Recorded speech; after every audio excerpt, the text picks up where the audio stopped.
Yes, അപ്പോൾ നമുക്ക് MK ഷുക്കൂറിലേക്ക് കൂടെ പോകാം. ഷുക്കൂർ, അപ്പോൾ സുനിൽ ഐസക് പറയുന്നുണ്ട് എല്ലാ മുന്നണികളെ സംബന്ധിച്ചിടത്തോളം തെരഞ്ഞെടുപ്പ് എന്ന് പറയുമ്പോൾ അത് വളരെ നിർണായകമാണ്. പക്ഷെ അതിനപ്പുറത്തേക്ക് ഇക്കുറി UDFന് അതിലേറെ നിർണായകമാണെന്ന് പറയണം. കാരണം വരുന്ന നിയമസഭാ തെരഞ്ഞെടുപ്പിന്റെ ഒരു ദിശാസൂചികയാകുമെന്നൊക്കെ പറയുമ്പോൾ സ്വാഭാവികമായിട്ടും UDFനെ സംബന്ധിച്ചിടത്തോളം കുറച്ചധികം നെഞ്ചിടിപ്പേറ്റുന്ന ഒരു തെരഞ്ഞെടുപ്പ് ഫലം തന്നെയായിരിക്കും ഇക്കുറി വരാനിരിക്കുന്നത് എന്നുള്ള കാര്യത്തിൽ സംശയമില്ല. ഇപ്പോൾ കോർപ്പറേഷനിലേക്കൊക്കെ വരുമ്പോൾ നമുക്കറിയാം അവിടെ UDFന് വലിയ പ്രതീക്ഷയുണ്ട്. ഇപ്പോൾ തിരുവനന്തപുരമോ കോഴിക്കോടോ പോലെയല്ല, കാരണം അവിടെ UDF പ്രതീക്ഷിക്കുന്ന ഒരു കോർപ്പറേഷൻ കൂടിയാണ്. അപ്പോൾ ഇഞ്ചോടിഞ്ച് പോരാട്ടം കൂടി നമ്മൾ കണ്ടതാണ്. എന്തൊക്കെയാണ് അവിടെ മുന്നണികൾ വച്ച് പുലർത്തുന്ന പ്രതീക്ഷകൾ, ഒപ്പം തന്നെ വോട്ടെണ്ണൽ ഒരുക്കങ്ങൾ, അതെവിടെ വരെയായി?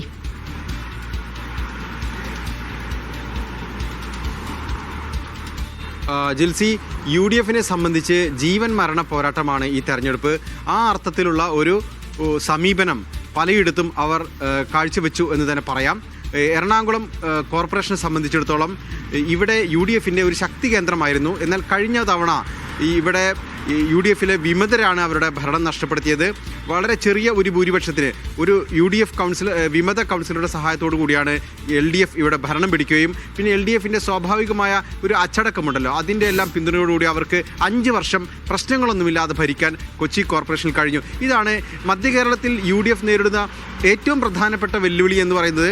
എറണാകുളം കോർപ്പറേഷൻ തിരിച്ചു പിടിക്കുക എന്നുള്ളതാണ്. അതിനുവേണ്ടിയുള്ള പരിശ്രമങ്ങളെല്ലാം UDF നടത്തിയിട്ടുണ്ട്.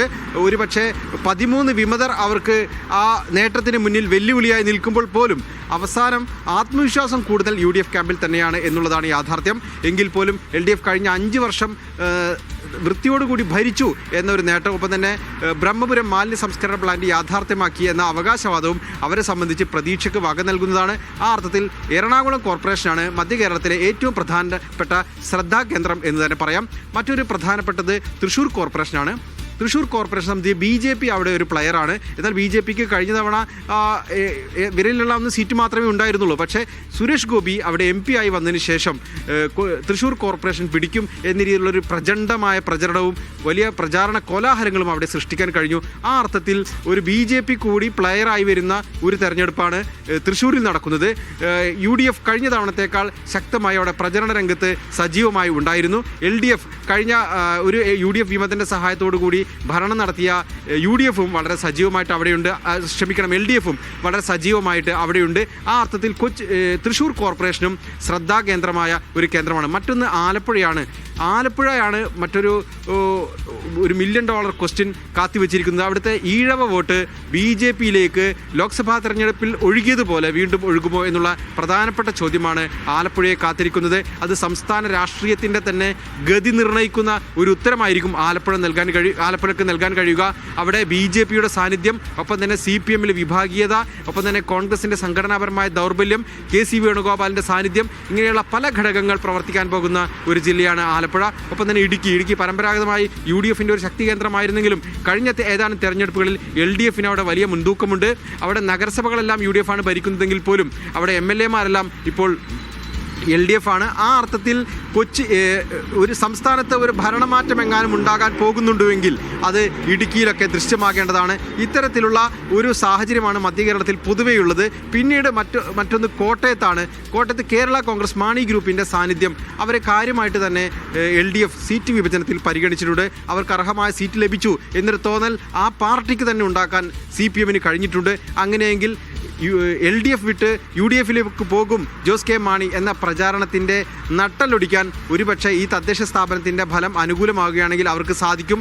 ആ അർത്ഥത്തിൽ സംസ്ഥാന രാഷ്ട്രീയത്തിൻ്റെ തന്നെ ഗതി നിർണ്ണയിക്കുന്നതിൽ നിർണായക പങ്കുള്ള ചില പ്രധാന കേന്ദ്രങ്ങൾ മധ്യ കേരളത്തിൽ ഉണ്ട് എന്ന് തന്നെ പറയാം. മറ്റൊന്ന്, ഈ തെരഞ്ഞെടുപ്പിൽ UDFനെ സംബന്ധിച്ച് ജീവൻ മരണ പോരാട്ടമായിരുന്നു എന്ന് തുടക്കത്തിൽ പറഞ്ഞു. ആ ഒരു പ്രാധാന്യം ഒരുപക്ഷെ നേതാക്കൾ മാത്രമല്ല അണികളും കാര്യമായി ഉൾക്കൊണ്ടു എന്ന് തന്നെ പറയാം. കാരണം ഈ സീറ്റ് വിഭജന ചർച്ചകളിലെല്ലാം തന്നെ UDF വലിയ തോതിൽ സംഘർഷവും ബഹളവും ഉണ്ടാകുന്ന ഒരു തെരഞ്ഞെടുപ്പാണ് തദ്ദേശ തെരഞ്ഞെടുപ്പ്.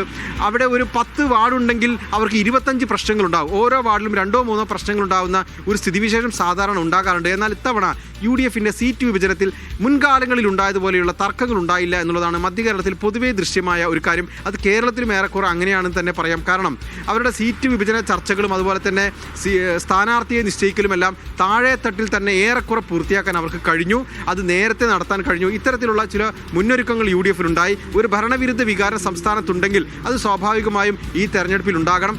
എങ്കിൽ പോലും പ്രാദേശിക വികസന പ്രശ്നങ്ങളും പ്രാദേശികമായിട്ടുള്ള വ്യക്തികളുടെ സ്വാധീനങ്ങളും എല്ലാം തന്നെയാണ് ഈ തെരഞ്ഞെടുപ്പിലെ പ്രധാനപ്പെട്ട പരിഗണനാ വിഷയം എന്ന കാര്യത്തിൽ ഒരു തർക്കവുമില്ല. സ്വർണ്ണപ്പാളി വിവാദവും ഒപ്പം തന്നെ രാഹുൽ മാങ്കൂട്ടത്തിൽ വിവാദവുമൊന്നും താഴെ തട്ടിൽ, അതായത് മാധ്യമങ്ങളിലും അതുപോലെ തന്നെ പൊതുമണ്ഡലത്തിലും നടക്കുന്ന ചർച്ചകൾ അതുപോലെ തന്നെ താഴെ തട്ടിൽ വോട്ടിനെ സ്വാധീനിക്കണമെന്നില്ല. വ്യക്തികളുടെ സ്വാധീനം, സിറ്റിംഗ് കൗൺസിലർമാരുടെയും അതുപോലെ തന്നെ മെമ്പർമാരുടെയും എല്ലാം സ്വാധീനം, പാർട്ടിക്ക് വേണ്ടി വോട്ട് ചോദിച്ചു വരുന്നവരുടെ സ്വാധീനം, അവരുടെ ട്രാക്ക് റെക്കോർഡ്, ഇതെല്ലാമാണ് അടിസ്ഥാനപരമായി ഈ തെരഞ്ഞെടുപ്പിനെ സ്വാധീനിക്കുന്ന ഘടകം. അത് തന്നെയാണ് മധ്യ കേരളത്തിലും നമുക്ക് കാണാവുന്ന ചിത്രം. അപ്പോൾ മധ്യ കേരളം ആർക്കൊപ്പം നിൽക്കും എന്നതിന്റെ ചില സൂചനകളാണ് ഇപ്പോൾ ഷുക്കൂർ നൽകിയത്. നമുക്ക്